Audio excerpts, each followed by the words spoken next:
The blade was at her throat before she even opened her eyes. Elara Voss did not flinch. She had felt the cold press of steel against her skin, more times than she could count, and she had learned long ago that fear only made the cut deeper. She let her breathing stay slow and even, the way a frightened girl's breathing should sound, while every muscle beneath her calm face waited for the smallest opening. "Get up," the guard said. His voice was rough, impatient. "The king does not wait for tribute girls to finish their beauty sleep." She rose from the straw mat slowly, letting her shoulders curl inward, letting her eyes widen just enough to look afraid. It was easy to perform fear when you had spent your whole life learning to hide the absence of it. Around her, in the dim holding room beneath the border fortress, 6 other girls were already awake, huddled together, whispering prayers to gods that had never once answered anyone in this kingdom. None of them knew what she was. None of them would ever know, if she did her work well. Outside, the morning air smelled of pine smoke and horse sweat. Wagons lined the courtyard, each one loaded with barrels of grain, bolts of dyed cloth, and iron ingots stamped with the seal of a kingdom that had lost a war it never should have fought. The tribute wagons, the price of peace with the Blackthorn pack, whose Alpha King had crushed 3 armies in a single season and could have taken the kingdom apart stone by stone if he had wished to. Instead, he had asked for something else: grain, metal, cloth, and women. Elara climbed into the last wagon without being told twice. She sat at the edge of the wooden bench, hands folded over her lap, and watched the gates of her home close behind her, without a single flicker of sadness crossing her face. She had said goodbye to that place a long time ago, in her heart, on the night that everyone she had ever loved was murdered in their beds, and she alone had walked out of the ashes alive. She was 7 years old when the Order of the Quiet Hand took her in. She did not remember the faces of her real parents anymore, only the sound of a door breaking and a hand pulling her beneath a floorboard, telling her not to make a sound no matter what she heard. She had not made a sound. She had listened to everything, and made no sound at all, and that silence became the foundation of everything she was. The Order trained her for 11 years in a hidden valley that did not appear on any map. They taught her how to move without disturbing the air around her. They taught her to read a room the way other people read books, to notice the tension in a guard's shoulders before he knew he was about to reach for his sword, to find the one crack in any wall of defense. They gave her a new name, a new history, and a purpose that had nothing to do with kingdoms or crowns. Then, 3 years ago, the Order had been betrayed from within. Someone had sold their location to men with torches and steel, and in a single night, everyone Elara had come to love a second time was gone. She was the only survivor. She had crawled out from beneath the burning training hall with 2 broken ribs and a promise burning hotter than the fire around her. She would find who did it, and she would make them answer. The trail had led her here, to whispers of a growing conspiracy inside the court of the Alpha King himself, men and women trading secrets in shadowed corners, moving pieces on a board that reached from her ruined homeland all the way to the throne room of Blackthorn Keep. She did not know yet who had ordered the massacre of her family, twice over. But she knew the answer was somewhere behind those black stone walls. So when the call went out for tribute girls, she had made certain her name was on the list. The wagon jolted forward, wheels grinding over the frozen road, and the girl beside her began to cry softly. Elara reached over without thinking and took her hand, offering the kind of comfort a frightened village girl would offer another. The girl squeezed back gratefully, unaware that the hand holding hers had ended 12 lives before its owner turned 16. "Do you think he will be cruel?" The girl whispered. "The Alpha King. They say his eyes turn gold when he is angry.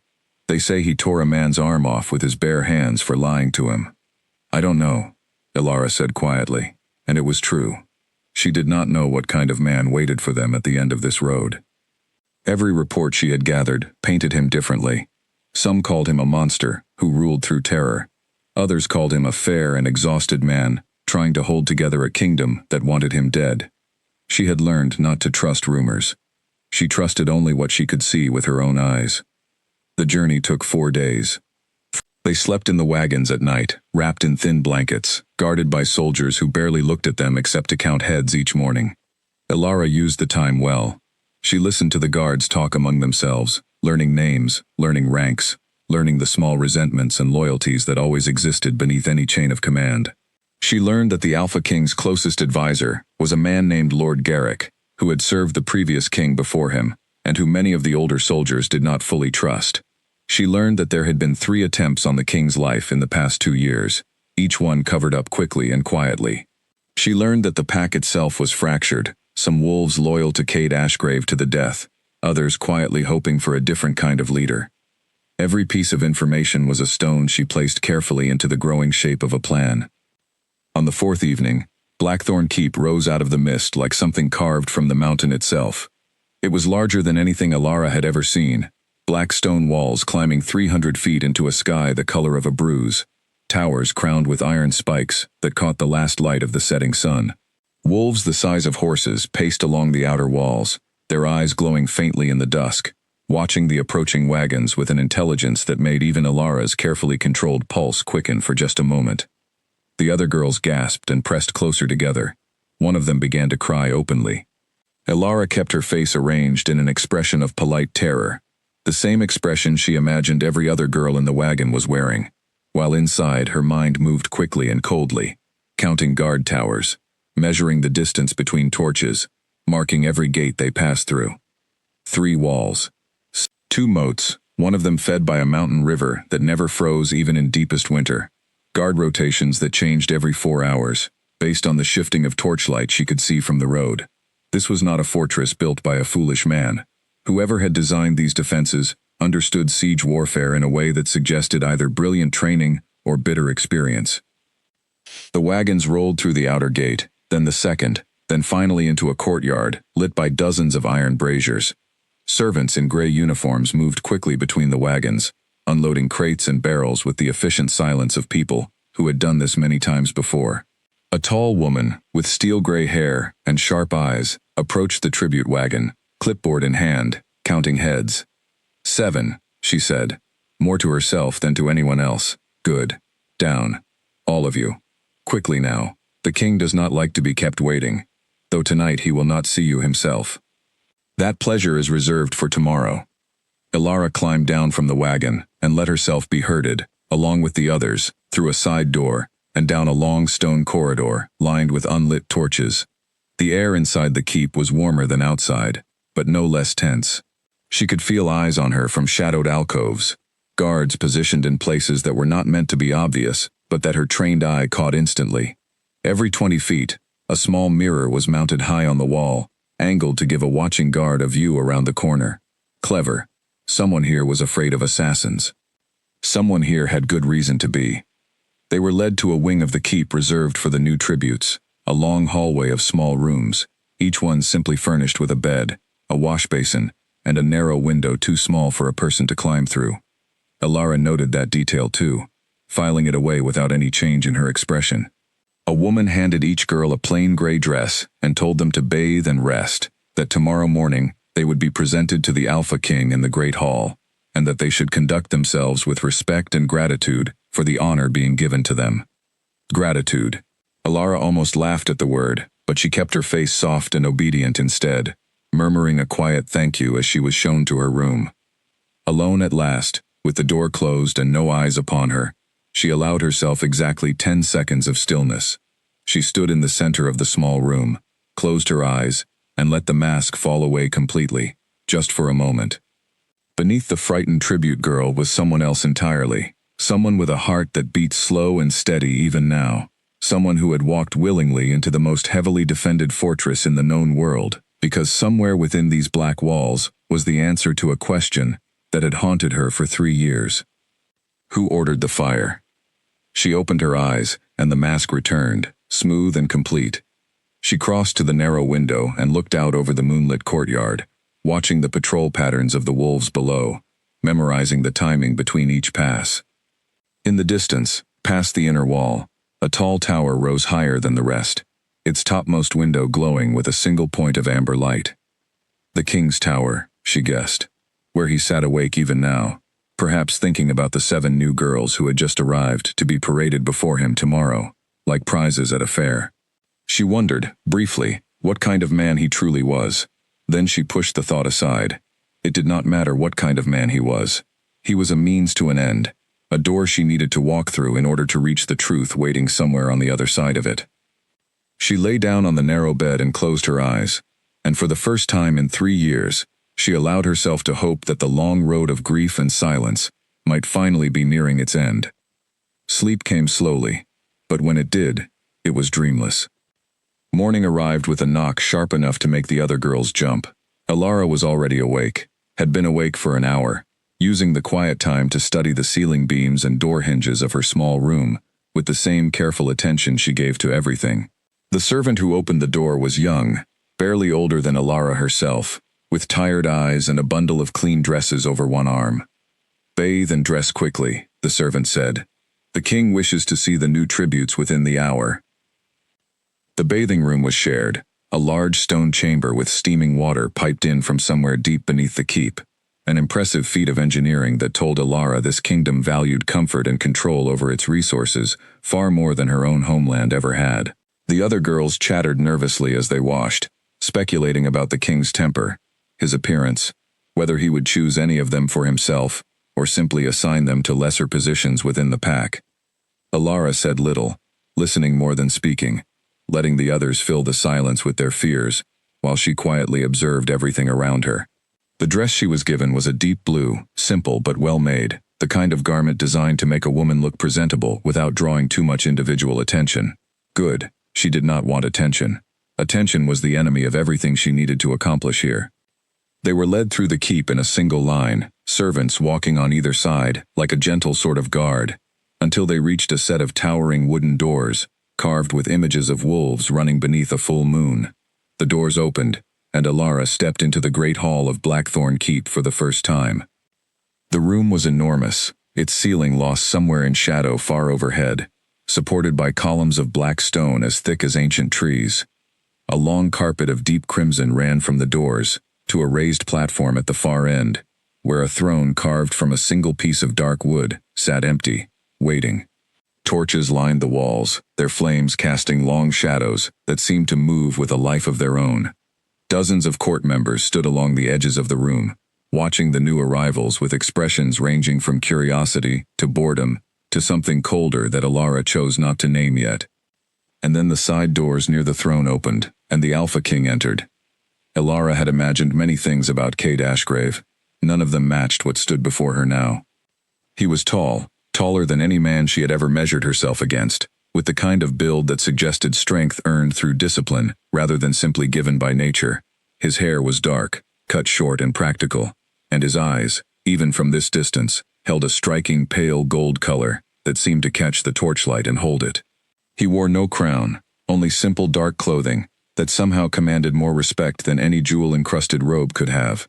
He moved with the careful, contained economy of a predator who had long ago learned that wasted movement was wasted energy. But it was his face that struck her most.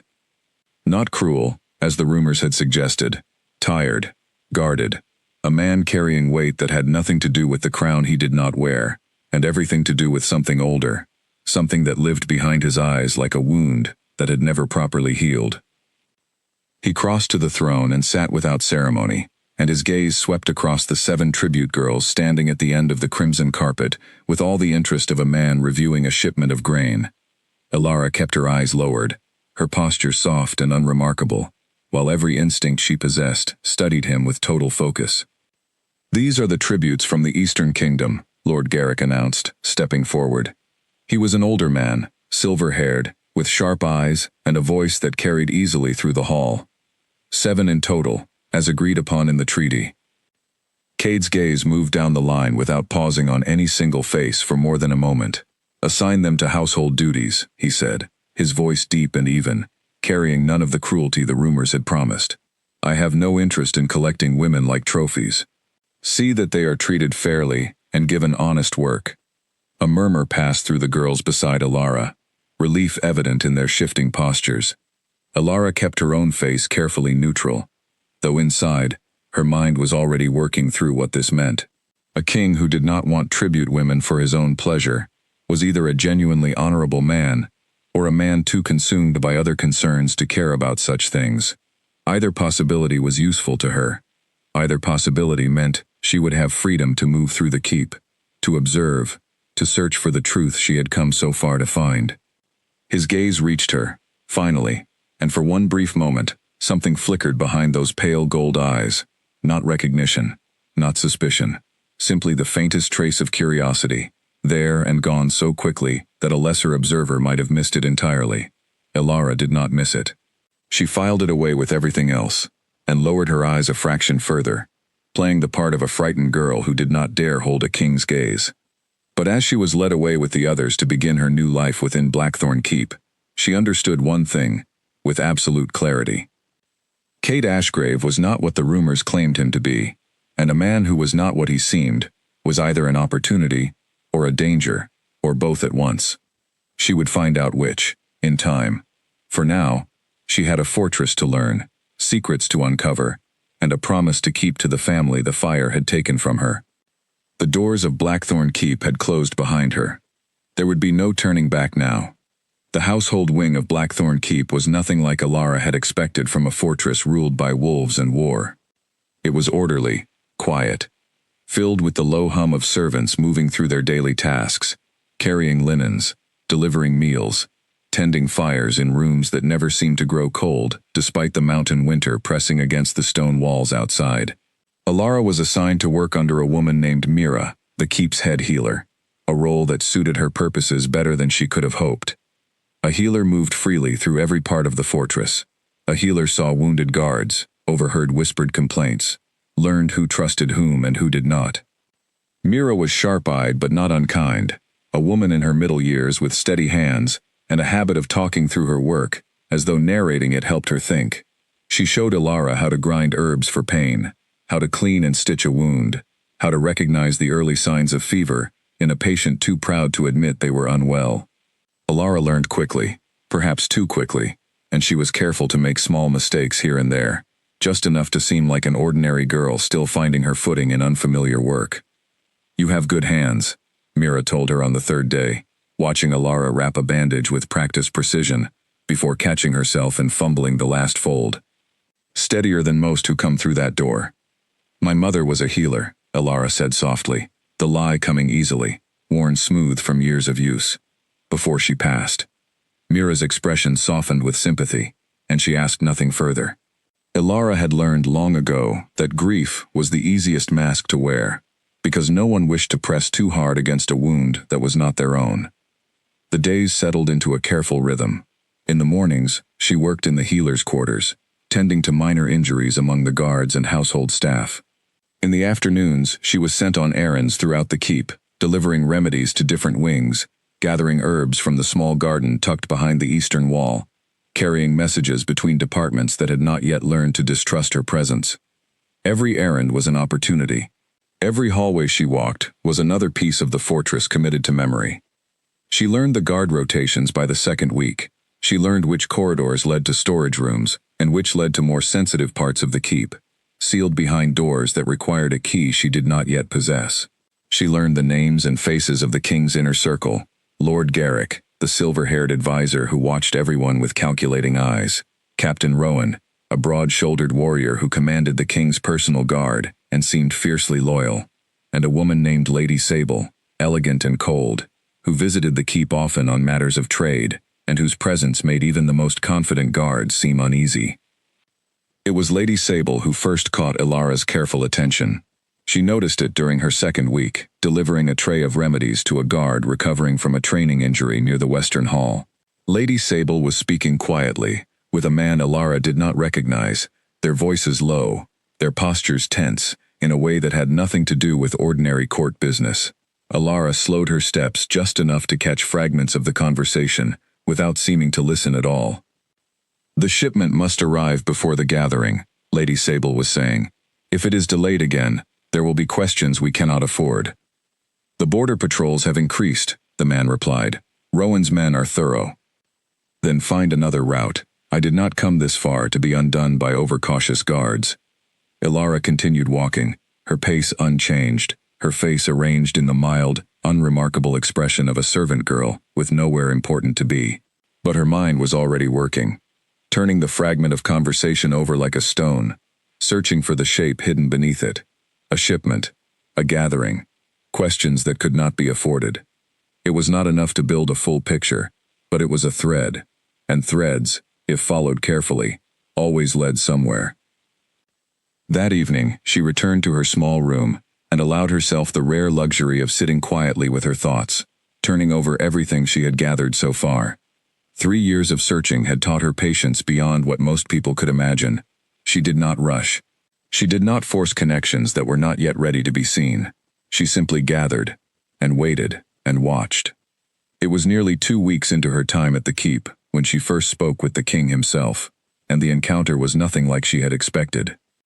She had been sent to the eastern garden to gather a rare herb Mira needed for a tincture, one that grew only in the shaded corner near the old stone wall. The garden was quiet at that hour, most of the household occupied with evening duties, and Ilara moved through the rows of plants with quiet efficiency, her basket slowly filling. She did not hear him approach. That alone was remarkable, given how carefully she monitored her surroundings at all times, and it told her something important about the man before she even turned to face him. He moved like someone trained, someone who understood how to control the sound of his own footsteps, how to read the wind and the ground beneath him. Not merely a king, a warrior in his own right, and a skilled one. "You are new," Cade said, his voice quiet in the still evening air. "The healer's apprentice." Ilara turned, allowing a flicker of startled surprise to cross her face, though inwardly she had already noted every detail of his approach, the angle of his stance, the distance between them, the position of his hands, which were empty and relaxed, no weapon drawn, no immediate threat present. "Yes, Your Grace," she said, bowing her head with practiced deference. "Ilara, I did not mean to disturb the garden at this hour. Mira needed the silver leaf for a tincture." He studied her for a long moment, and she let him look, keeping her expression carefully arranged, curious, but appropriately cautious, the way any servant girl might look at a king who had unexpectedly appeared before her in the fading light. "You are not afraid of me," he said finally, and there was something almost like surprise in his voice. "Most who come to this keep are afraid, even when I give them no reason to be." "Should I be afraid, Your Grace?" she asked, tilting her head slightly, a small performance of innocent curiosity that she had practiced 1,000 times over the years. Something shifted in his expression, not quite a smile, but close to one. He did not linger long after that, offering only a brief nod before continuing his walk through the garden, his hands clasped behind his back, his shoulders carrying a weight she recognized instantly, though she could not yet name its source. She watched him go, cataloging everything about the exchange, and found herself, for the first time in longer than she could remember, genuinely curious about another person, rather than simply calculating how best to use them. She pushed the thought aside immediately. Curiosity was a luxury she could not afford.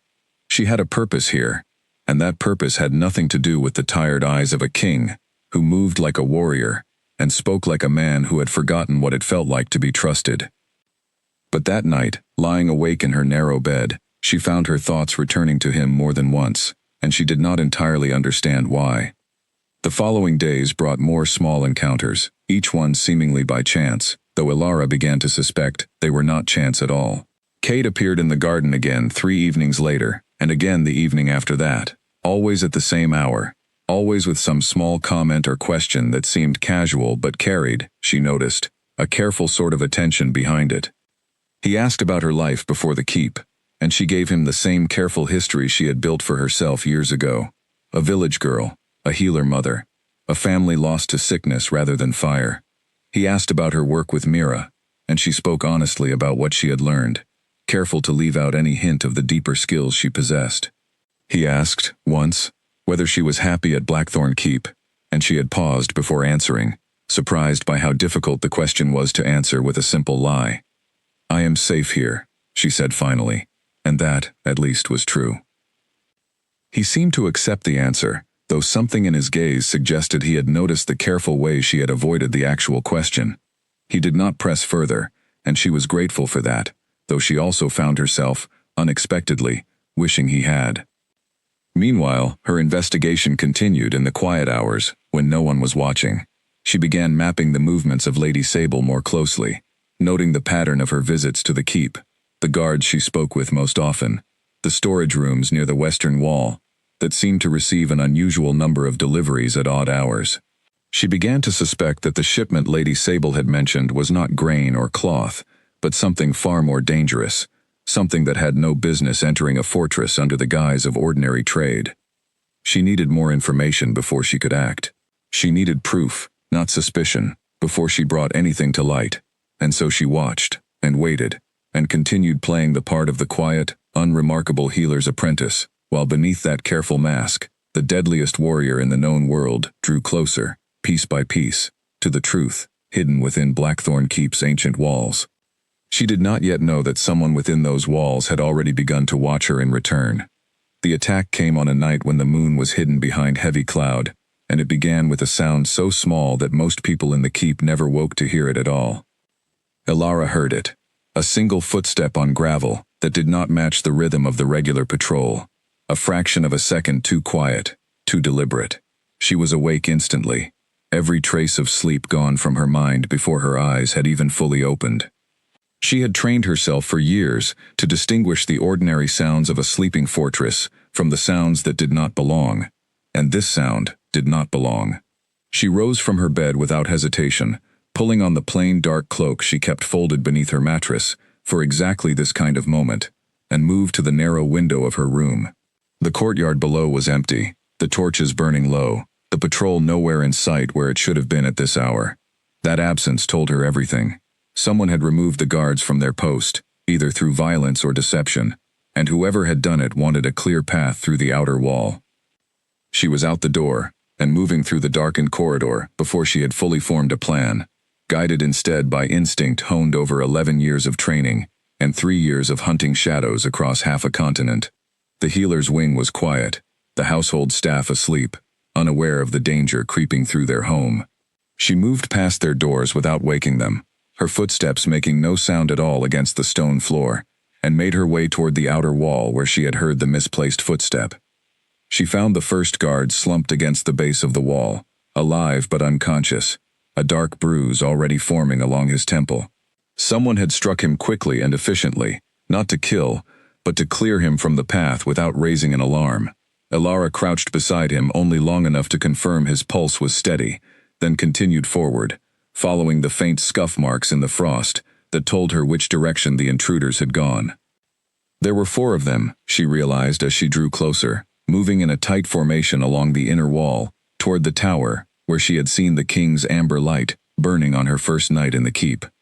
They moved well, trained soldiers rather than common thieves, their weapons drawn but silent, their path deliberate and clearly planned in advance. This was not a random attack. This was an assassination, carefully arranged, and its target could only be one person. Elara did not think about the wisdom of what she did next. She simply acted, the way she had been trained to act, the way that had kept her alive when everyone else she loved had died. She moved along the shadow of the wall, closing the distance between herself and the last of the 4 intruders, and when she was close enough, she struck.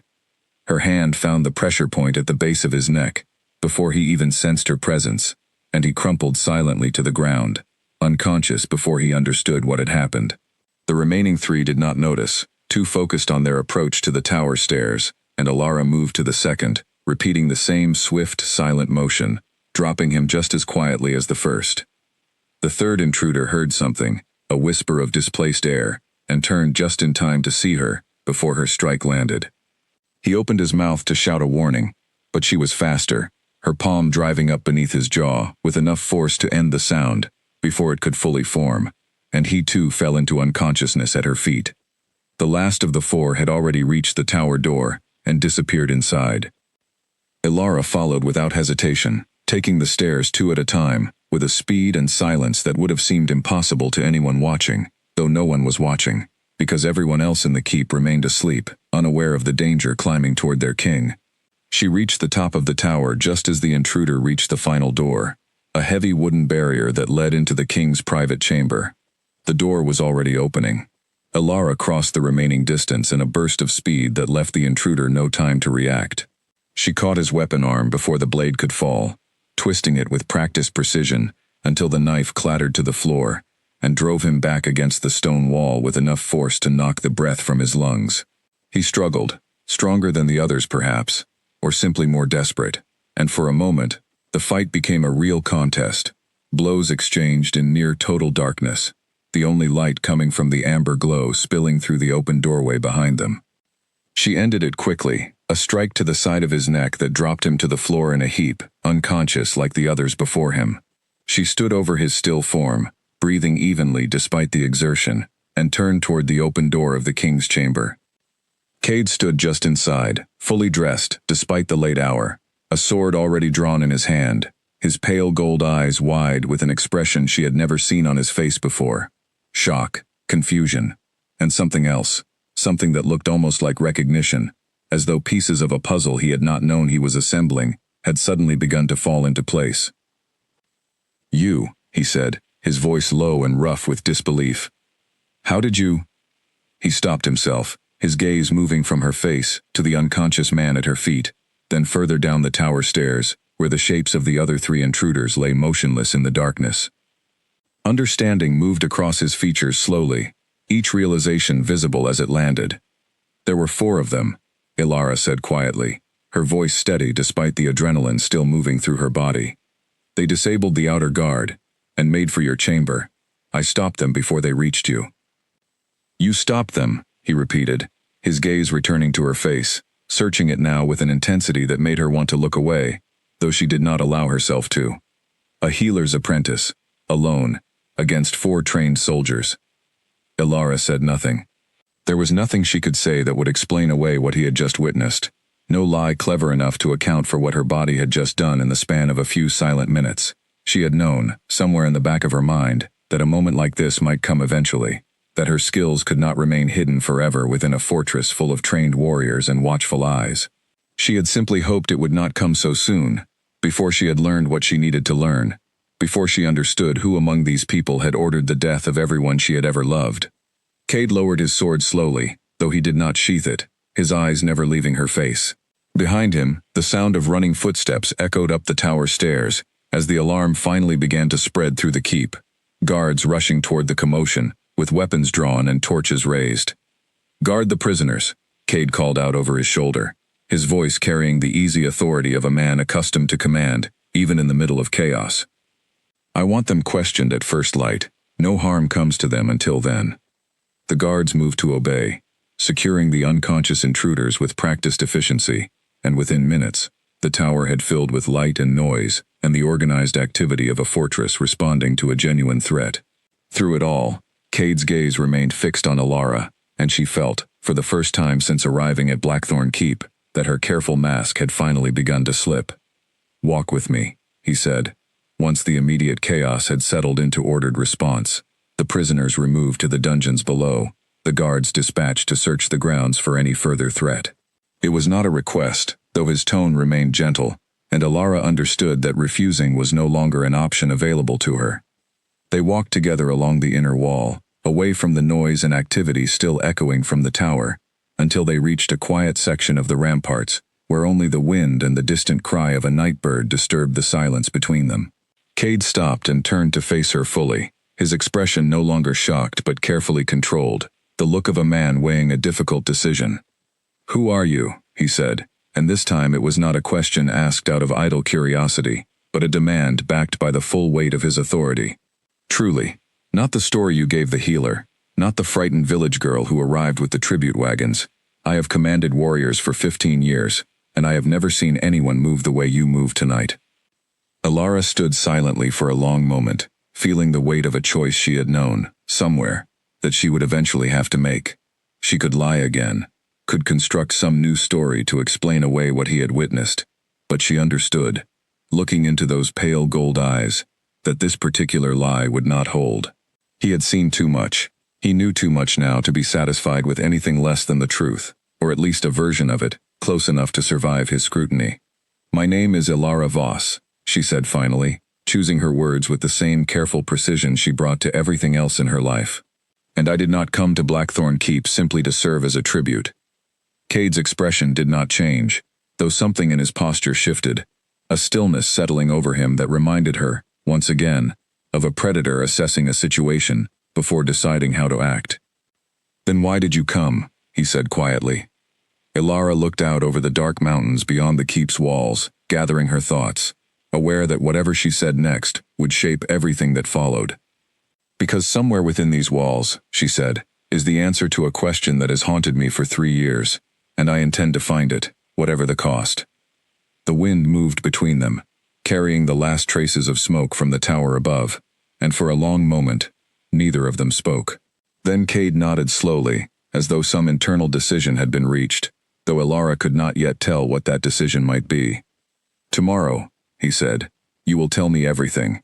Tonight, you have earned my gratitude, whatever else you may be hiding. That is not nothing, in a place like this."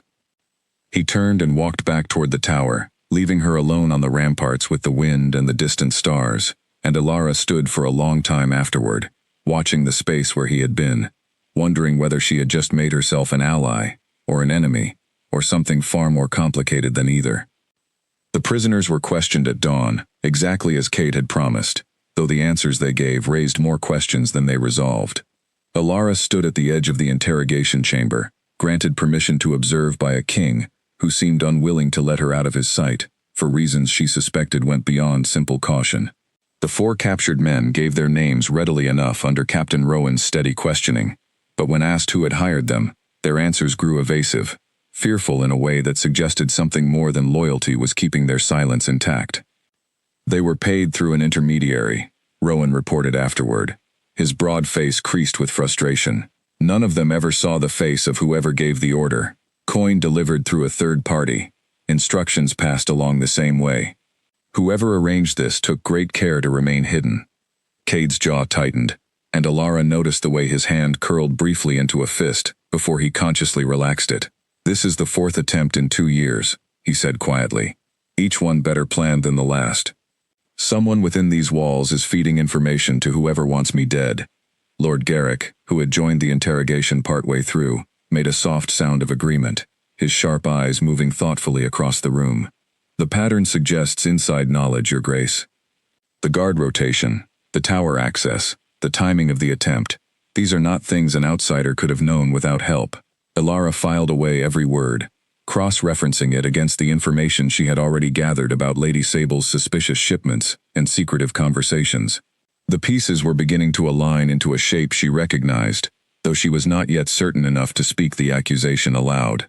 She had learned long ago that a hasty accusation, even a correct one, could destroy years of careful work if made without sufficient proof.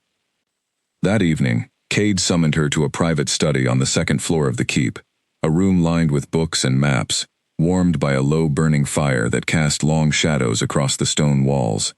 He gestured for her to sit, and she did, choosing a chair positioned with a clear view of both the door and the window, a habit so deeply ingrained she barely noticed herself doing it. He noticed, though, she could tell by the small flicker of understanding that crossed his face. "You promised me the truth," he said, settling into the chair across from her, his pale gold eyes steady and patient in a way that surprised her. "I have not forgotten."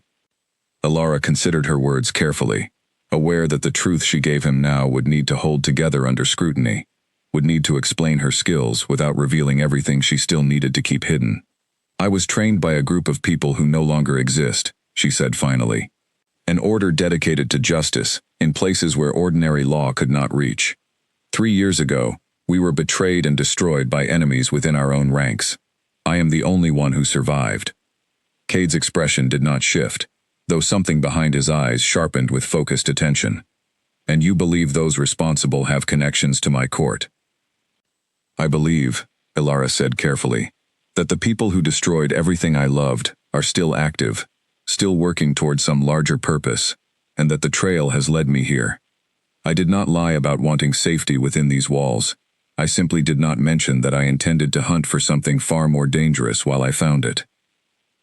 For a long moment, Cade said nothing, studying her with an intensity that made her want to look away, though she held his gaze steadily, the way she had trained herself to hold the gaze of anyone who might otherwise sense a lie.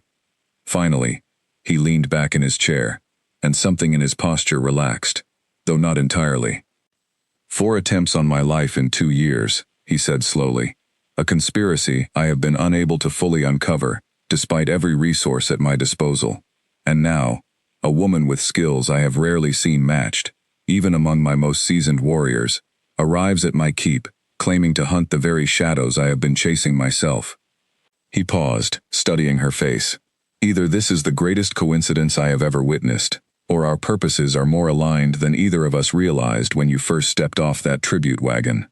I did not come here to help you, Your Grace, Elara said honestly. I came here for my own reasons. But I will not pretend that our enemies may not be one and the same. Cade's mouth curved into something that was almost a smile, tired but genuine. Then perhaps, he said, we should stop working against each other's shadows and start working together in the light. It was not a full alliance, not yet, but it was a beginning, and Elara felt something shift inside her that she did not fully understand, a loosening of the careful control she had maintained for 3 years, replaced by something that felt dangerously close to trust. Over the following days, their working relationship deepened in ways neither of them had anticipated.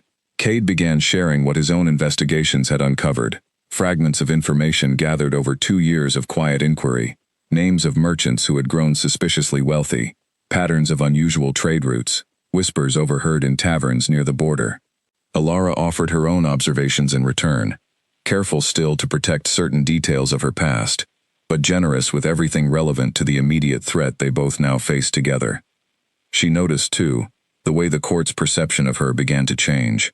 No longer simply a healer's apprentice, she found herself increasingly included in private discussions, treated with a wary sort of respect by guards who had witnessed, or heard rumors of, what she had done on the night of the attack.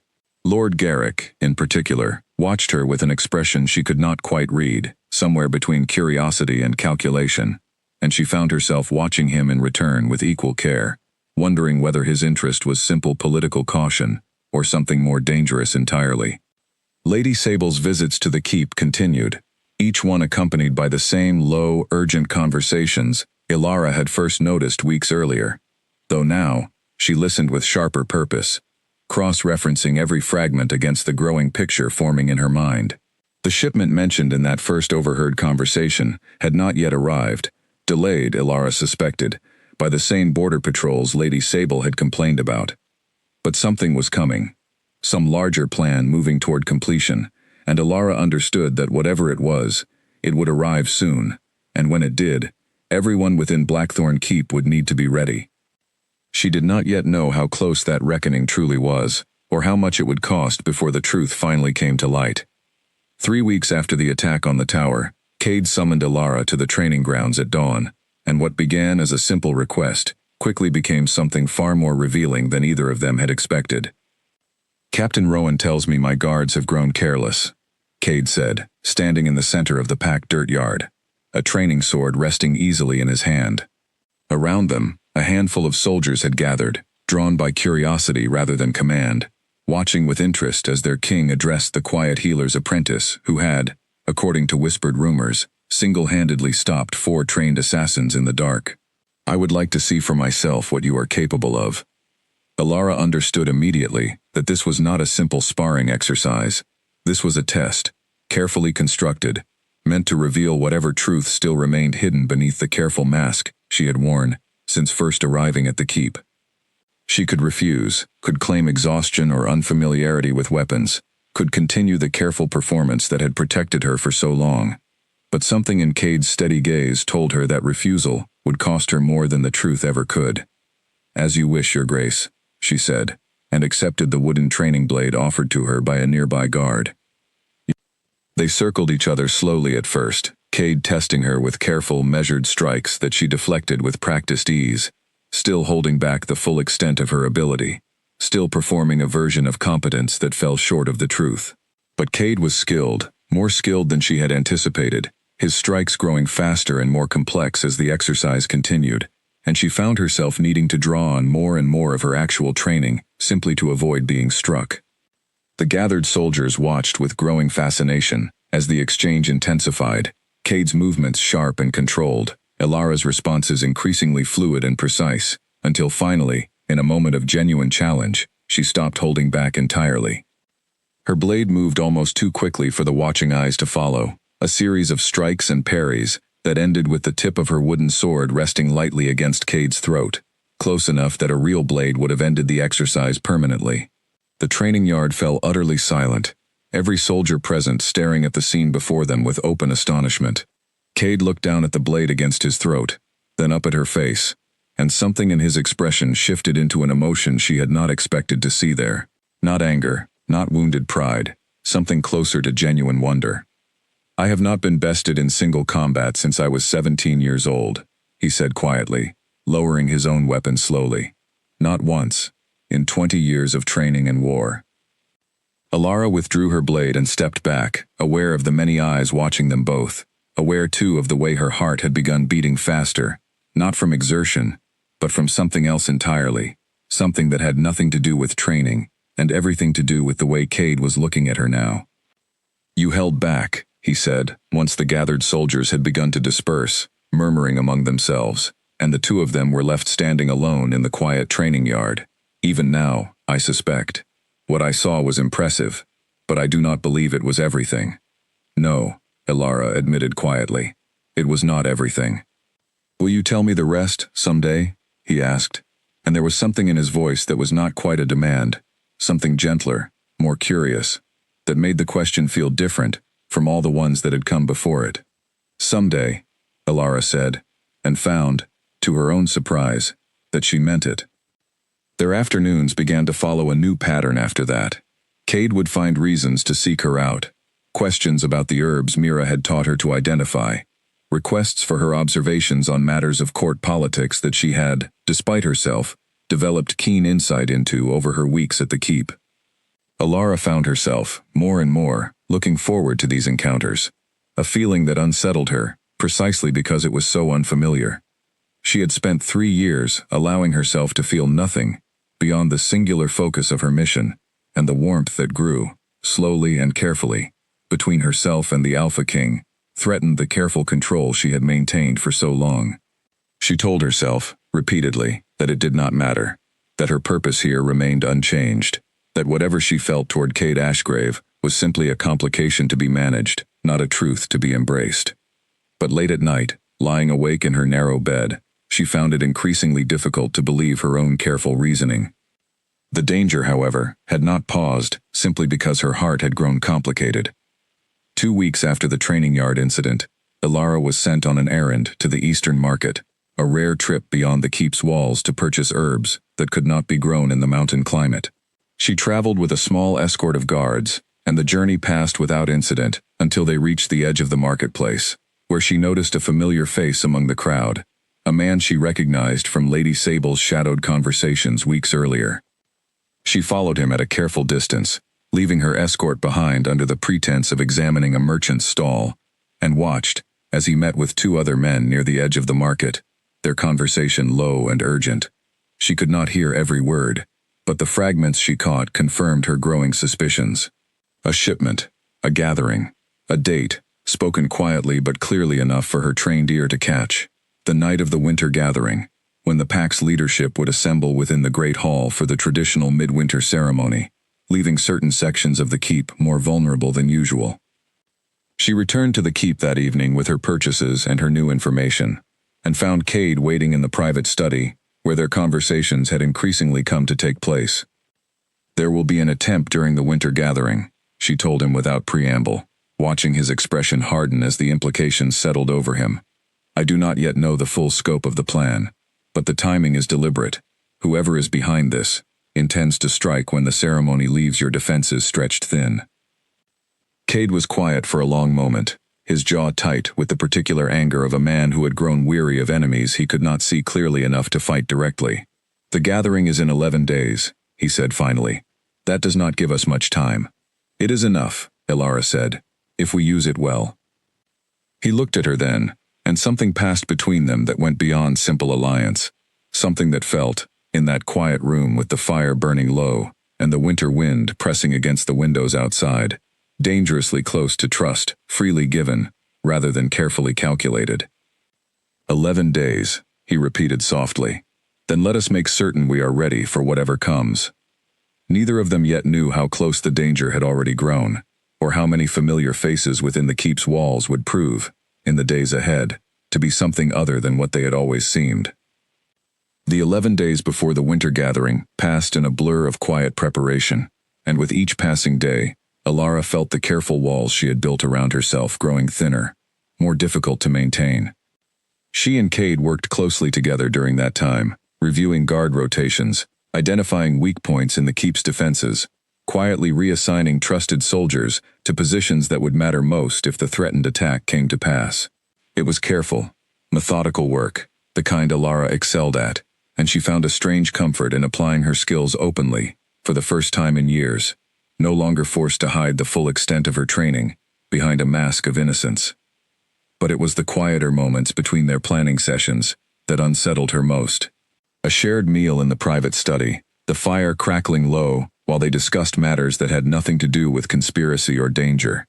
A walk along the ramparts under a clear winter sky, Cade pointing out constellations his mother had taught him as a child, before the burdens of the crown had settled so heavily upon his shoulders.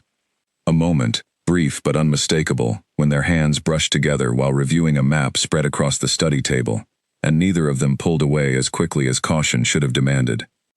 She began to see him differently during those quiet moments, not as the fearsome alpha king the rumors had promised, nor simply as a means to an end in her search for the truth, but as a man who carried genuine burdens with genuine grace, who cared deeply for the people under his protection, even when that care cost him sleep and peace of mind. He asked about her past in ways that felt gentle rather than probing, and though she still could not tell him everything, she found herself sharing more than she had intended, small, true fragments woven carefully among the necessary fictions. She told him about the valley where the Order had trained her, though she did not name it. She told him about the sense of belonging she had found there, after years of believing herself entirely alone in the world. She told him, one evening, about the night everything had burned, though she kept the details vague, unwilling yet to reveal the full weight of what she carried. Cade listened without interrupting, his expression carrying none of the impatience she had learned to expect from those in power, only a quiet, steady attention that made her feel, for the first time in longer than she could remember, genuinely heard. "I am sorry," he said simply, when she finished, and the sincerity in his voice caught her off guard, more than any elaborate expression of sympathy could have.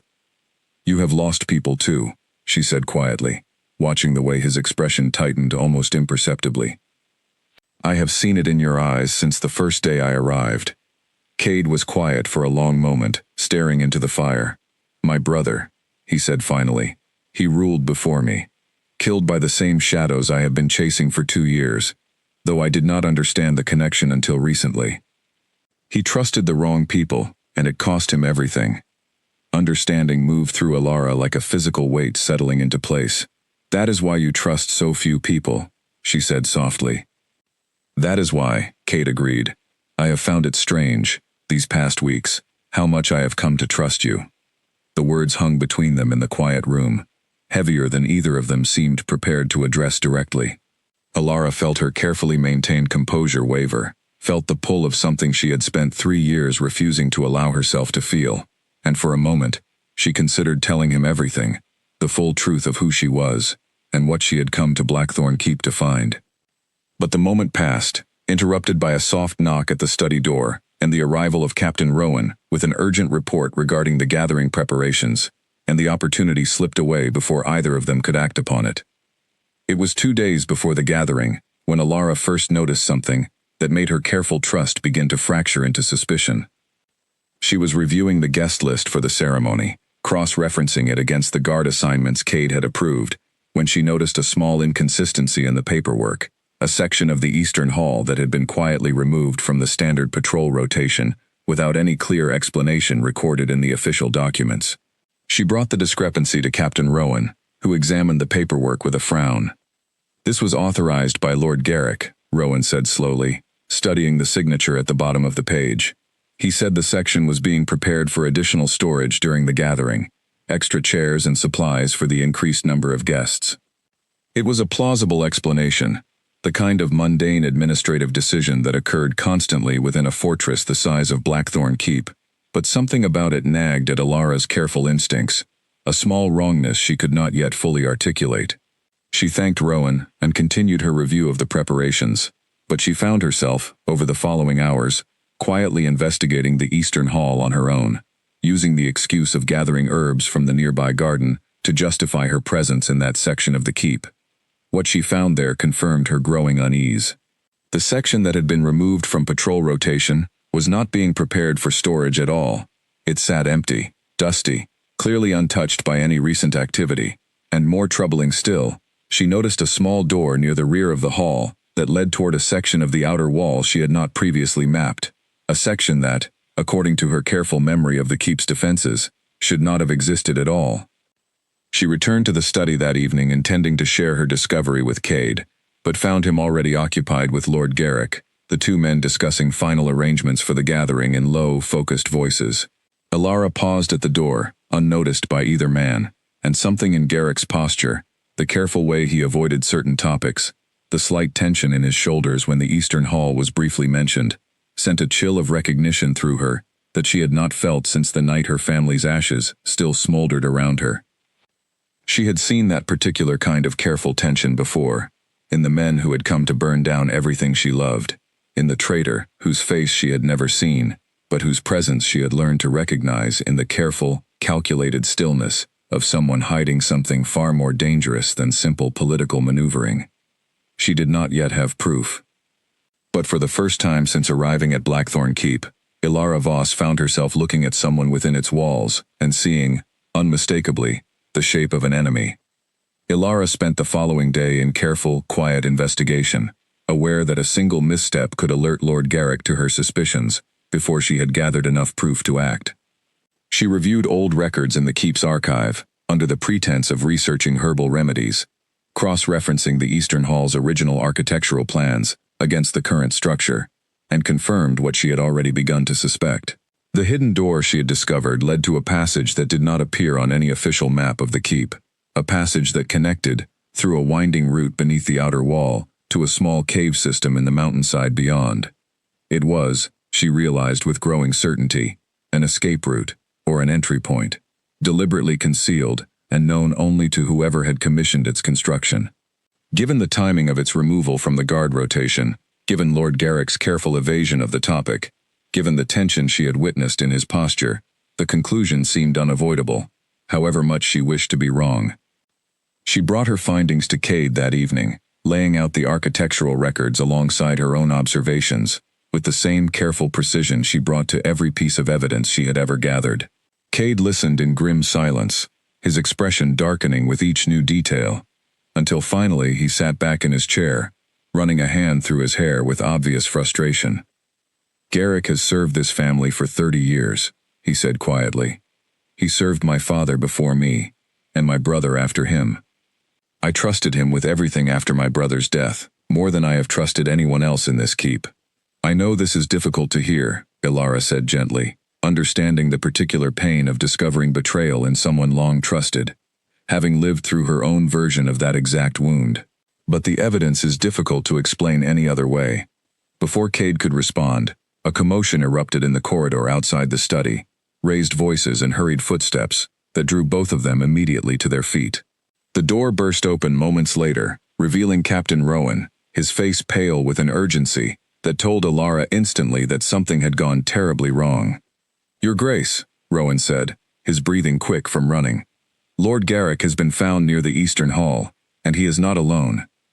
There are strangers in the keep." They moved quickly through the corridors, Cade's expression hardening into the focused calm of a warrior preparing for battle, Elara's own senses sharpening with the familiar clarity that had always accompanied moments of genuine danger. They reached the Eastern Hall to find it transformed from the quiet, dusty space Elara had explored the previous day into something else entirely, a gathering point for perhaps a dozen armed men, their weapons drawn, their formation suggesting trained soldiers rather than common intruders. Lord Garrick stood among them, and the moment his eyes met Elara's, something in his expression shifted from careful neutrality into cold recognition.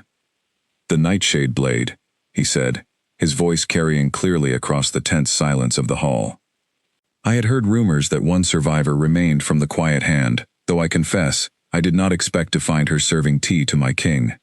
The gathered soldiers around him shifted uneasily at the name, some recognition passing through their ranks that told Elara her reputation, whatever it truly was, carried weight, even among strangers. Cade's gaze moved to her sharply, questions evident in his expression that she had no time to answer before Garrick continued speaking. "You should have died 3 years ago, along with the rest of your order," Garrick said, his earlier careful demeanor entirely gone now, replaced by something colder and more calculating. "I was told the valley was thoroughly cleansed. It seems my associates were not as thorough as promised." Understanding crashed over Elara with the force of a physical blow, not simply a traitor working against Cade. The man who had ordered the destruction of everything she had ever loved, standing before her now within the walls of Blackthorn Keep, close enough that she could finally, after 3 years of searching, look her enemy directly in the eyes. "You," she said, her voice steady despite the storm of emotion rising within her. 3 years of grief and rage, finally finding a face to attach themselves to. "It was you." "It was necessary," Garrick said, almost gently, as though explaining a simple matter of logic to a child.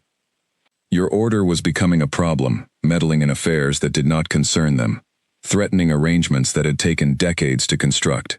I did what needed to be done, and I would do it again." Cade's expression had shifted from confusion into something far more dangerous, a controlled fury that Elara had not yet witnessed in him during their weeks together. 30 years, he said, his voice low and lethal. "You served my family for 30 years, and this entire time, you have been working against us." "Your family has grown weak," Garrick said, his gaze moving to Cade with something approaching contempt. "Your brother was too trusting, and paid for it with his life. You are too idealistic, too concerned with fairness and honor in a world that respects only strength. I have been building something greater than either of you could ever understand, a network that will reshape this kingdom into something stronger, more efficient, unburdened by outdated notions of mercy and restraint."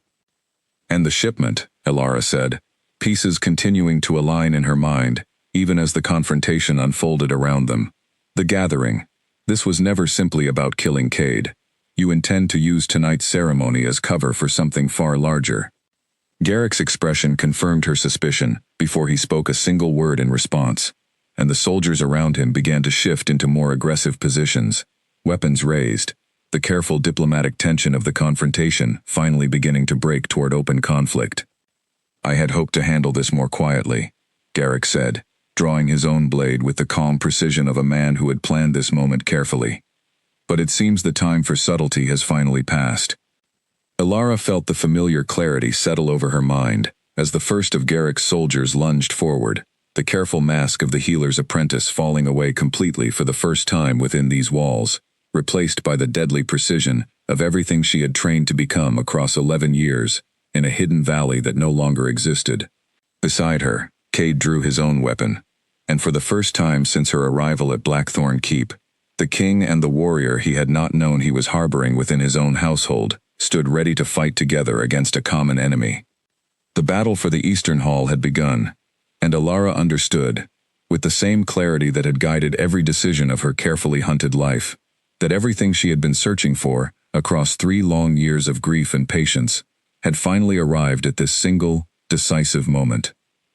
The fight in the Eastern Hall was brief but fierce, and it ended with a clarity that left no doubt in the minds of anyone who witnessed it about what Elara Voss truly was. She moved through Garrick's soldiers with a precision that seemed almost impossible to follow, each strike measured and controlled, disarming rather than killing wherever possible, though the intensity of her movement left no question about her ability to end each confrontation permanently had she chosen to. Cade fought beside her with the disciplined strength of a warrior king, the two of them falling into a natural rhythm despite having never fought together before, each instinctively covering the gaps the other left open, until within a matter of minutes, the soldiers who had come with Garrick lay disarmed and subdued across the dusty floor of the Eastern Hall. Garrick himself made a final desperate attempt to flee through the hidden passage Elara had discovered the previous day, but she was faster, catching him before he could reach the concealed door, pressing him firmly against the stone wall, with enough controlled force to end any further resistance without causing lasting harm.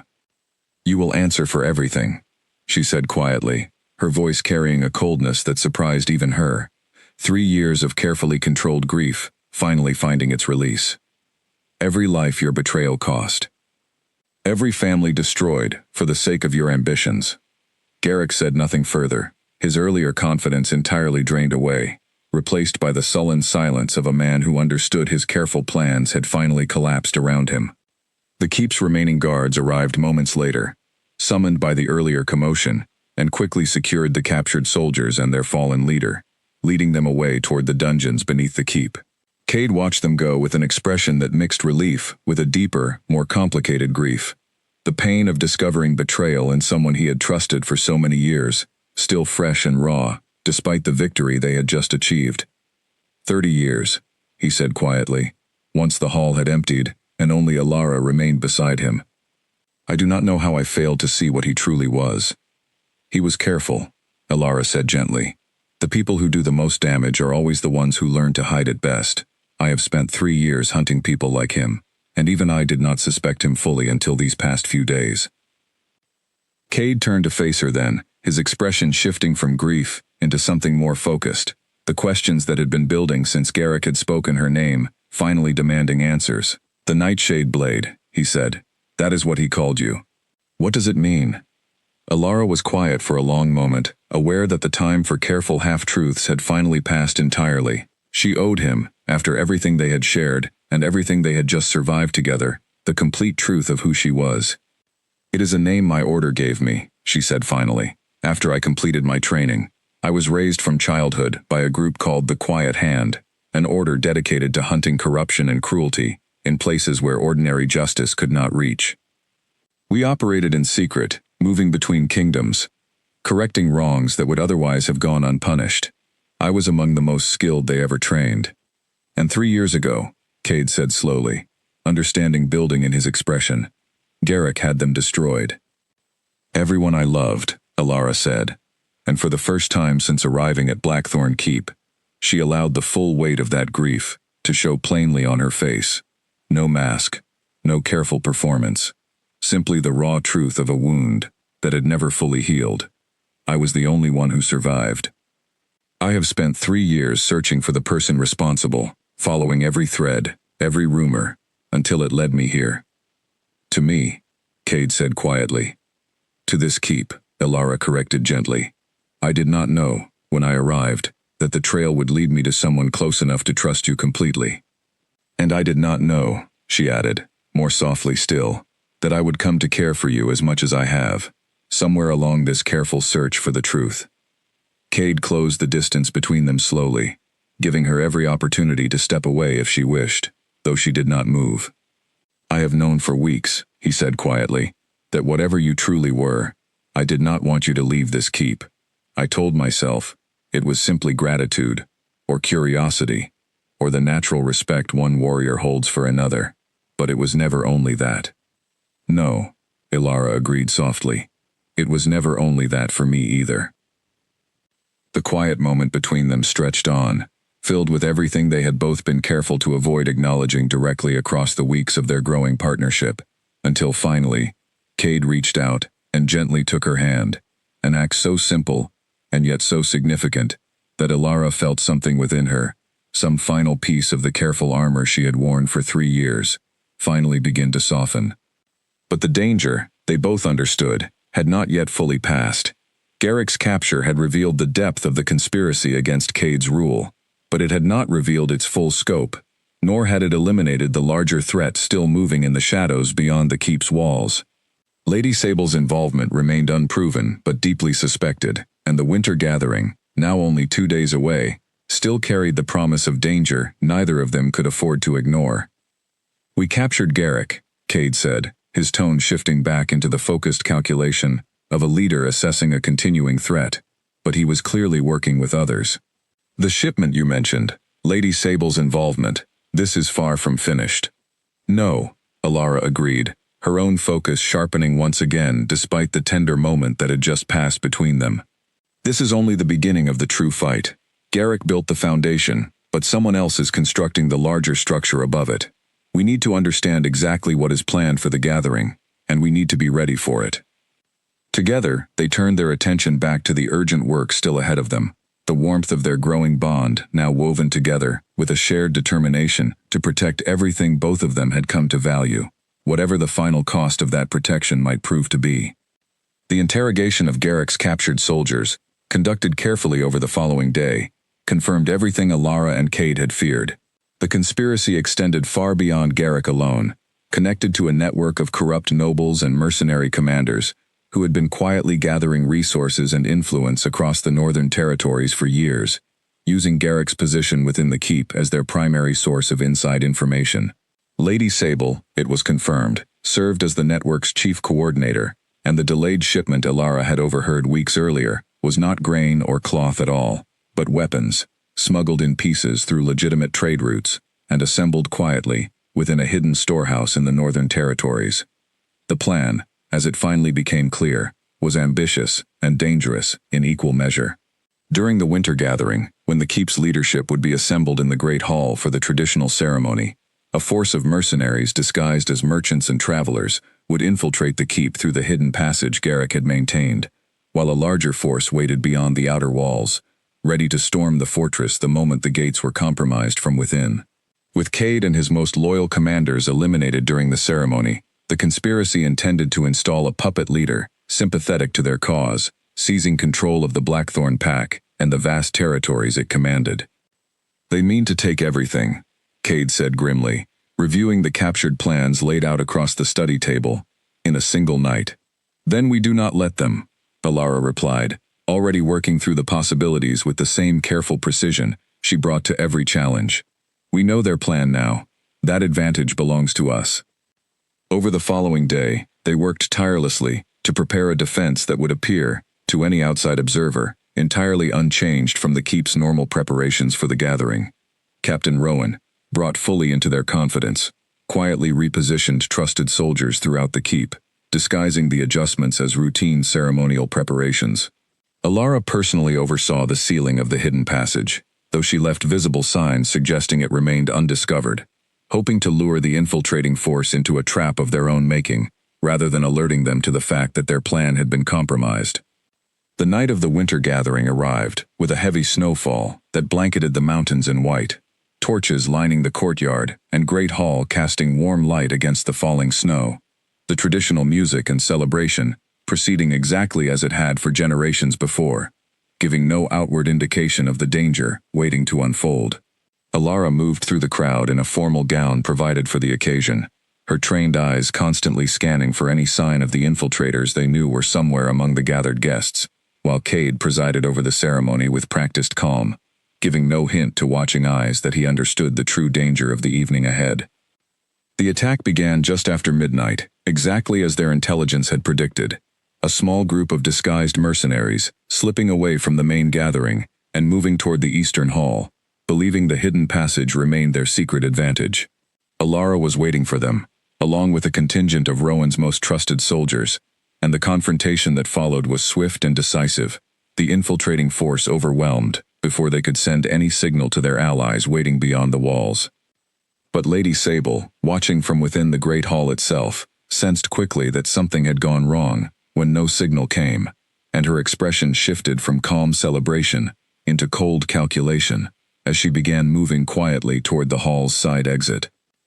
Alara caught her before she could escape, cutting off her path with the same quiet efficiency that had defined every confrontation of her long career.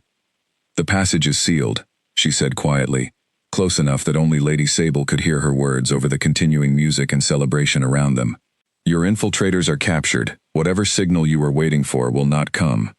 Lady Sable's composed expression finally cracked, revealing the cold fury beneath her elegant surface. "You," she said bitterly, recognition dawning in her eyes. "The healer's apprentice.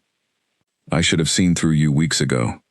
"You should have," Alara agreed simply, and gestured toward the waiting guards who moved quickly to secure the conspirator before she could raise any alarm to her allies still waiting beyond the outer walls. But the larger force outside the keep, unaware of their failed infiltration, began their assault regardless, mercenary soldiers emerging from the tree line beyond the outer wall, in numbers that made even Cade's seasoned commanders pause with concern as the alarm finally sounded through the keep. The gathering dissolved into organized chaos, guests ushered to safety, while the keep's defenders rushed to their prepared positions, Cade himself moving to lead the defense of the outer wall, with a warrior's focused determination.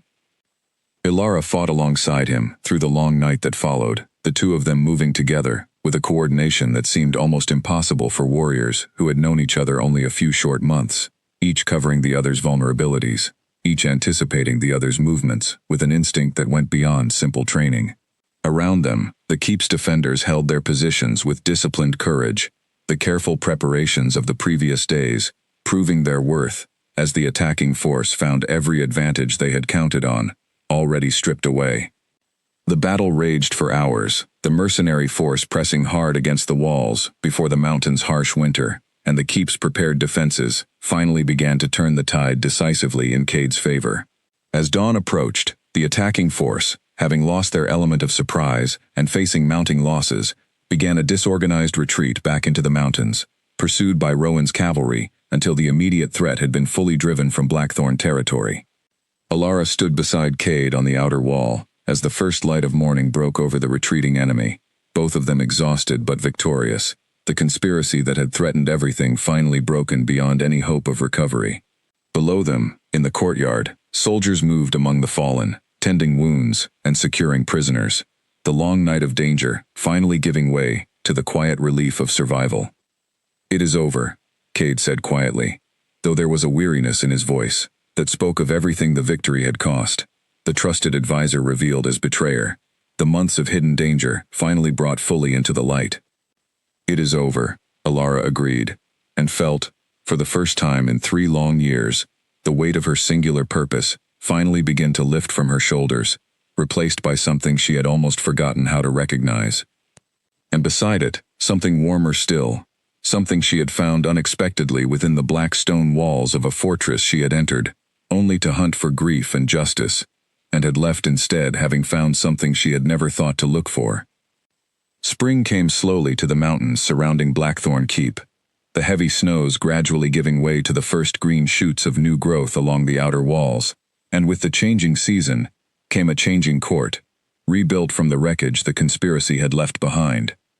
Garrick and Lady Sable, along with the remaining conspirators captured during the winter gathering, faced judgment before the full assembled court, their crimes laid bare for all to witness, their punishment decided with the careful justice Cade had always tried to uphold, even in the face of profound betrayal.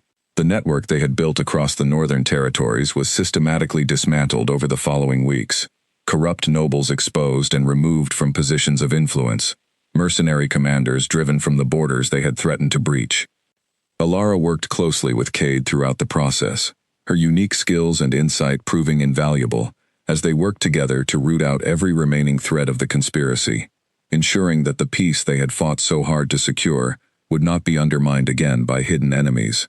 The court that had once regarded her with wary uncertainty came to view her differently as the weeks passed, no longer simply a mysterious healer's apprentice, but a warrior whose courage and skill had saved their king and their keep from a danger that might otherwise have destroyed everything they valued.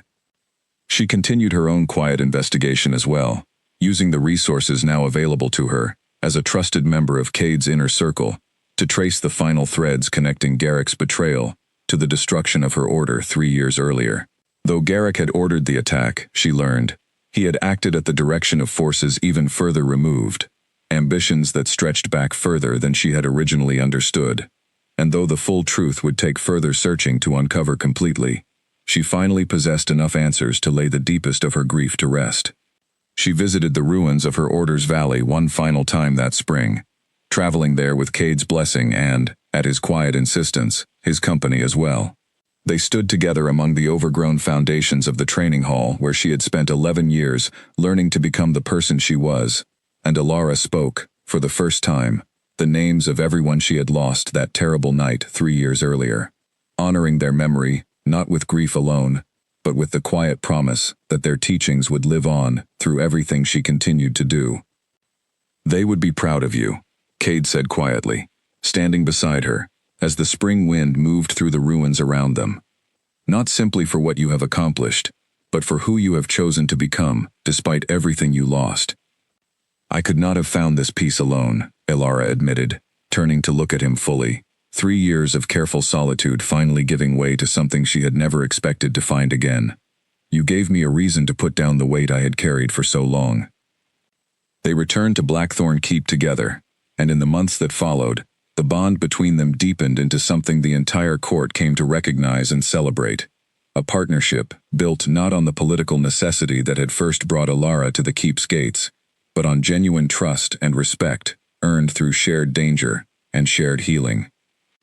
When Cade finally asked her, in a quiet moment beneath the same garden where they had first truly spoken to one another, whether she would remain at Blackthorn Keep, not as a tribute or a hidden warrior, but as his equal partner in ruling the pack and protecting the people who depended upon them both, Alara did not hesitate in her answer. The ceremony that followed, held before the full assembled court and attended by representatives from across the northern territories, honored not the quiet tribute girl who had once arrived hidden among wagons of grain and cloth, but the woman the entire kingdom had come to know as a warrior without equal, a healer of both wounds and grief, and a queen worthy of standing beside the Alpha King as his true partner in every sense that mattered. Alara Voss, once known only in whispered rumor as the Nightshade Blade, stepped forward before the gathered court, no longer hiding behind any careful mask, her true self, finally and fully embraced by the people she had come to protect. Beside her, Cade Ashgrave looked upon her with the quiet pride of a man who had found, in the most unexpected of circumstances, a partner capable of matching his strength and understanding his burdens in equal measure. Blackthorn Keep entered a new era in the seasons that followed, stronger and more united than it had been in generations, its people secure in the knowledge that their king and queen stood ready to face any threat that might emerge from the shadows, together. The conspiracy that had once threatened everything they valued became, in time, simply another chapter in the long history of the mountain fortress, a reminder of the danger that could hide even among the most trusted faces, and of the strength that could be found when two people who had each carried their burdens alone finally chose to carry them together instead. And somewhere in the quiet corners of the keep, where new tribute girls now arrived each season, some of them frightened, some of them hopeful, all of them uncertain of what awaited them within those black stone walls, whispers began to circulate of a different kind of legend, not simply of a fearsome Alpha King who ruled through strength alone, but of a queen who had once walked among them in silence and humility, hiding a warrior's heart beneath a servant's simple dress, and who had proven, in the end, that the deadliest and most dangerous among them could also become the most devoted guardian of everything worth protecting. The story of Alara Voss became, in time, exactly what she had never expected it to be when she first climbed into that tribute wagon, 3 years after losing everything she loved. Not a tale of vengeance completed, though her justice had been served in full. Not simply a tale of survival, though she had survived more than most could ever imagine enduring. It became instead a story of a woman who had learned that even the deepest grief could give way, eventually, to a new beginning, and that the family lost to fire and betrayal could, in time, be found again in the most unexpected of places, standing beside her still, in the form of the people she had chosen, at last, to call her own.